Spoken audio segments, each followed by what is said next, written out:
Galera, olha aí, hoje foi a prova da Secretaria de Educação do Estado de Pernambuco, o Sebrasp foi a banca e a gente vai comentar aqui nesse vídeo o tema de redação, tá?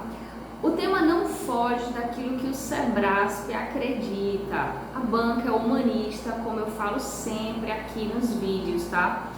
E o Sebrasp trouxe um conceito, né, que é o conceito de sustentabilidade, sem que ele esteja associado ao campo do consumo, que é onde a gente mais encontra esse discurso de sustentabilidade.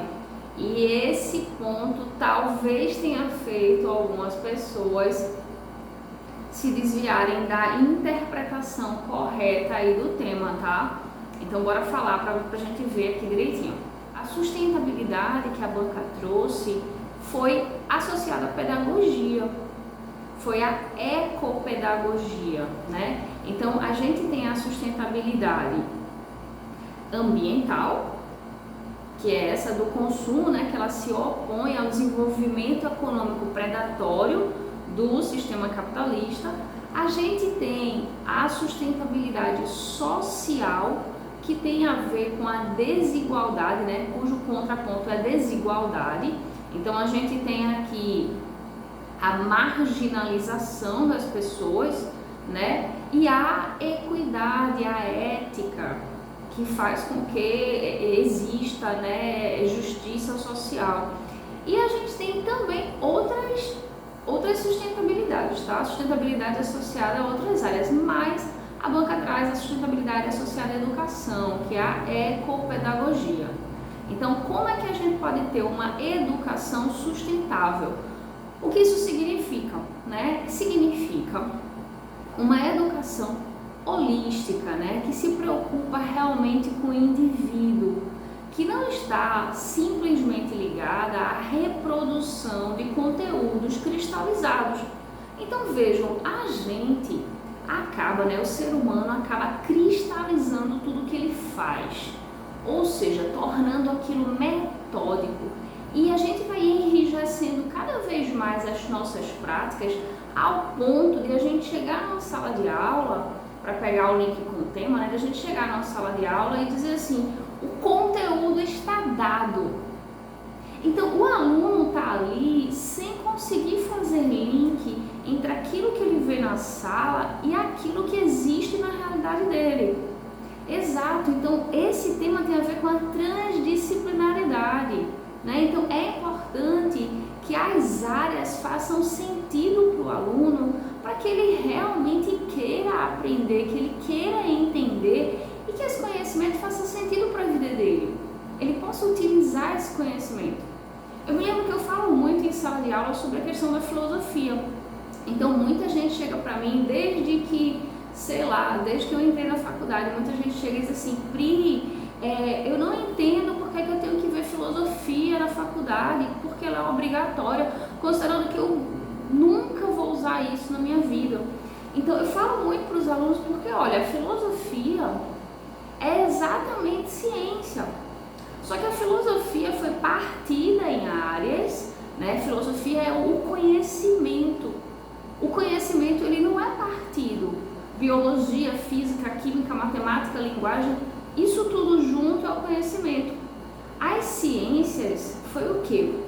A criação das ciências foi uma ideia de tirar a filosofia apenas do campo do pensamento, ou seja, o conhecimento vai parar de ficar só no campo da reflexão e vai partir para a contribuição social. Mas como é que a gente vai fazer isso? Pegar o conhecimento todo e fazer com que ele ajude as pessoas de um modo geral. Então vamos repartir em áreas para ficar mais fácil. E aí foi quando surgiram esses nomes, essa nomenclatura, né, das áreas, que hoje a gente cristalizou tão bem que a gente diz assim, mas se a pessoa se a pessoa é boa em matemática, ela vai ser ruim em língua. Com certeza ela não vai saber bem português. Então a gente começou a criar crenças que não tem nada a ver, tá? Então assim, o conhecimento, todas as áreas que a gente conhece hoje como as ciências, quando a gente junta todas elas, o nome disso é filosofia. Então cada área, quando ele entende que aquela tabela periódica faz sentido. Por quê? Porque os países brigam por causa do nióbio, brigam por causa do ouro, brigam por causa da prata. Os países brigam por causa dos metais, brigam por causa dos elementos químicos. A geografia de um país é que vai dizer se ele vai entrar em guerra, se ele vai ser um país neutro, se ele vai ser um país cujo povo é sem identidade, de tantos povos que chegam lá e dominam esse país. Então a geografia é muito importante. Se as pessoas conseguem entender que o que acontece na história, o que aconteceu 300 anos atrás, continua acontecendo hoje, e que se a gente entende que aconteceu da forma que aconteceu 300 anos atrás, a gente hoje, quando vê a situação ocorrendo, a gente vai lembrar e a gente vai ver as semelhanças e vai conseguir sair da situação e vai conseguir interpretar aquela situação de uma forma correta. Se o aluno entende isso, se ele vê o sentido das áreas, aí ele vai querer estudar. Isso é transdisciplinariedade, né? Isso tem que estar dentro de todas as áreas. Todos os professores precisam fazer esse link entre a sua área, né, que a gente chama a sua matéria, e a realidade do aluno. O aluno precisa estar preparado ali, não é só para o mercado de trabalho, não é só para tirar notas boas. O aluno precisa estar preparado para a vida. Isso é ecopedagogia. É um aluno que sabe lidar com as emoções, é um aluno que sabe lidar com o trabalho, que sabe escolher a sua área, que se identifica com alguma profissão, que quer criar carreira.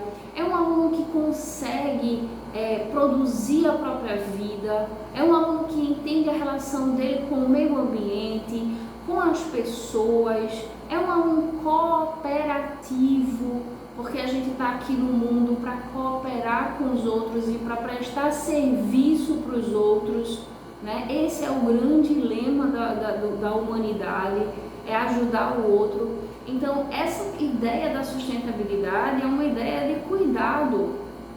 Então, é cuidado do ponto de vista ambiental, é cuidado do ponto de vista das relações sociais, é cuidado do ponto de vista da educação. Então, o Sebrasf pegou esse cuidado do ponto de vista da educação e lançou lá 3 tópicos para o candidato desenvolver dentro desse âmbito, mas o tema geral a banca deu. Então, eu vou ler aqui para vocês qual foi o tema, tá? Então, o tema norteia a gente. A banca disse assim, ó.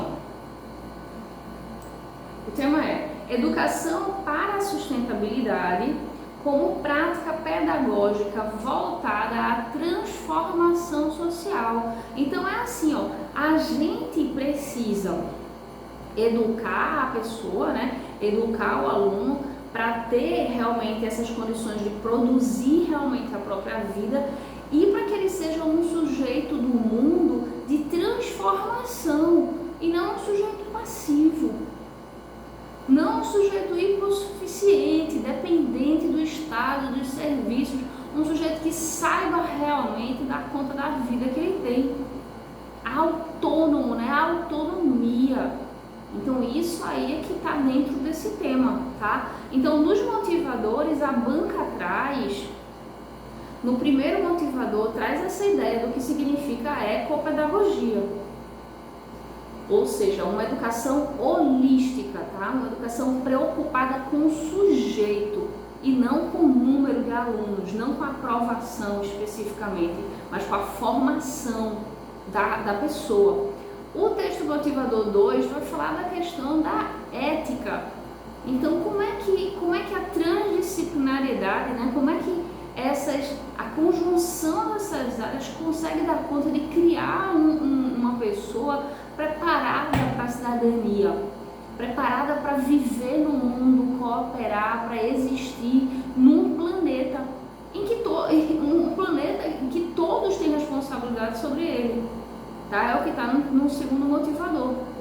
O terceiro texto motivador traz a questão da sustentabilidade social. Então, um sujeito que consegue prover a própria vida, né? Ele consegue se construir de verdade, né? esse aí vai sair do âmbito da vulnerabilidade, porque é nesse terceiro motivador que a banca traz o contexto da marginalização aqui no Brasil, né? Nas favelas, ela fala das comunidades. Então, dentro desse contexto de exclusão, um cidadão bem preparado, né, um aluno bem preparado, ele vai se tornar um cidadão e ele vai se tornar uma pessoa ativa no mundo. Então esse aí é o contexto do terceiro motivador, aquilo que eu falo sempre na sala. Galera, dá uma olhada nos motivadores para ver qual é o recorte que a banca traz. Para a gente entender melhor o tema, é muito importante que a gente vá para o motivador.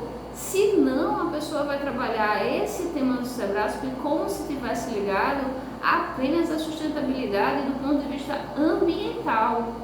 E como é que seria se fosse a sustentabilidade do ponto de vista ambiental? Seria uma educação para a sustentabilidade.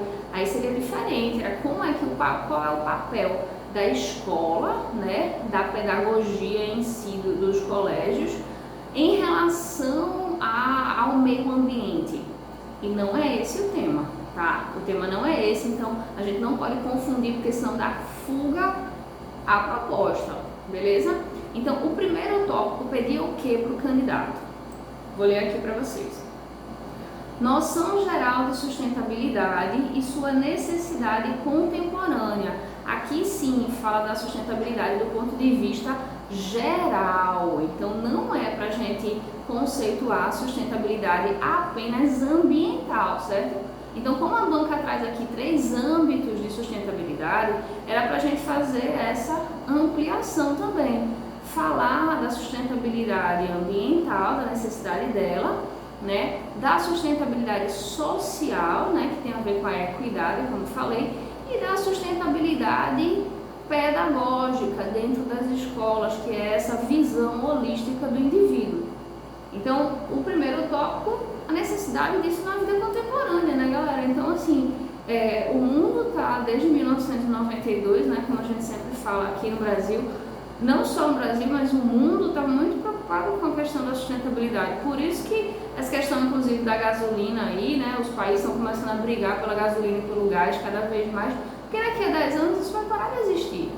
Então, ou a galera ganha dinheiro agora com isso, ou então não ganha mais, porque vai parar de existir. A pressão está muito grande para que a gente comece a cuidar do planeta e tenha uma vida realmente, digamos assim, humanizada, né? É o que a proposta da sustentabilidade traz para a gente. O tópico 2 pede o que para o candidato? Relação entre sustentabilidade e prática pedagógica cotidiana na escola do século XXI. Aí é justamente a questão da ecossustentabilidade, tá? Então, é a sustentabilidade como filosofia, o princípio dela de cuidar, né? Seja do planeta, seja das pessoas, seja dos alunos na escola, do cidadão. Então, essa ideia de cuidar associada à sala de aula, associada à pedagogia. Como é que isso acontece na sala? Ou melhor, como é que isso não acontece na sala no Brasil, por exemplo, tá? A gente podia abordar o aspecto negativo aí nesse segundo tópico. E o terceiro trata de quê? Prática pedagógica que possa motivar a consciência de sustentabilidade e a educação para a transformação social. Olha o link aí com o Paulo Freire, né, galera? É tudo aquilo que o Paulo Freire fala, né? Então, a gente segue muito poucos princípios paulo-freirianos, mas na França, por exemplo, o Paulo Freire é o cara.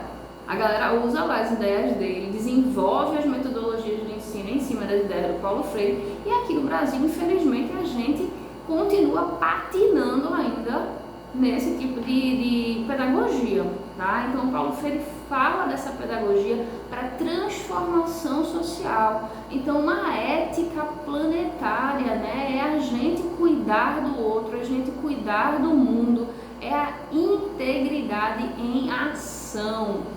Essa integridade só vai surgir quando a gente conscientizar as pessoas. E o que significa conscientizar? Significa fazer as pessoas entenderem qual é a relação entre o bem do planeta, entre a boa relação social, entre a justiça social, a igualdade e o desenvolvimento humano no mundo. A gente veio para cá para se desenvolver. Então a gente está aqui no planeta com uma missão, né? A missão de transformar o planeta num planeta melhor.